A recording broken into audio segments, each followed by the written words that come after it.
Pagi, tahukah kamu bahwa manusia itu sesungguhnya suka mencari capek? Contoh, dia datang ke mall, berputar-putar, tidak belanja, dan pulang dengan capek, hati lalu merasa puas. Lalu bermain sepeda, putar-putar, tidak dapat medali, hati merasa bahagia.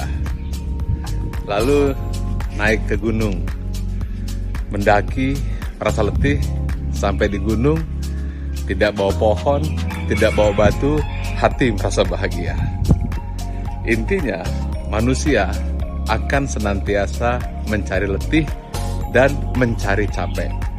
Hanya pertanyaannya adalah mengapa kok banyak orang yang masih suka mengeluh dan mengatakan, saya capek deh ngurusin kamu, saya capek deh bekerja mengurusi keluarga, saya capek deh bekerja di kantor, saya capek deh berdagang, saya capek deh belajar, saya capek deh menghadapi kondisi ekonomi yang tidak menentu. Nah, kita harus tahu jawabannya bahwa capek itu ada 3 golongan, yaitu pertama, capek secara fisik, 2, capek secara emosional, 3, capek secara spiritual. Nah, capek secara fisik itu akan berat kalau tidak dibarengi dengan spiritual dan emosional. Nah, bagaimana kuncinya? Contoh saja, orang yang merasa capek memancing karena dia memang tidak hobi mancing, sehingga tidak mampu merasakan waktu demi waktu, baik secara emosional dan secara spiritual. Begitu juga ketika Anda sholat, ketika Anda tidak membawa emosi dan spiritual, hanya gerak-gerak saja, maka Anda pun merasa capek. Maka kuncinya adalah kita harus mampu menyatukan 3 dimensi, fisikal, emosional, dan spiritual menjadi satu kesatuan. Bagaimana caranya? Fisik kita bergerak, ujian datang melanda, emosi harus tetap positif.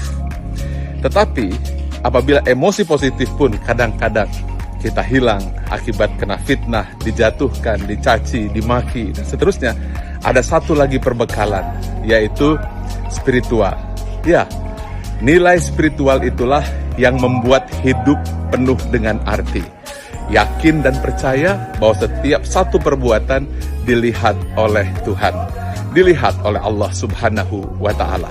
Sehingga dia percaya dan yakin bahwa setiap kebaikan sebesar zarah akan senantiasa dibalas hingga pengorbanan menjadi penuh arti.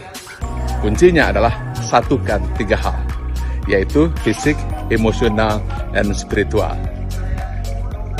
Apabila kita mampu menyatukan langkah, menyatukan pikiran dan hati, maka kita akan tidak peduli berapa jauh kaki melangkah.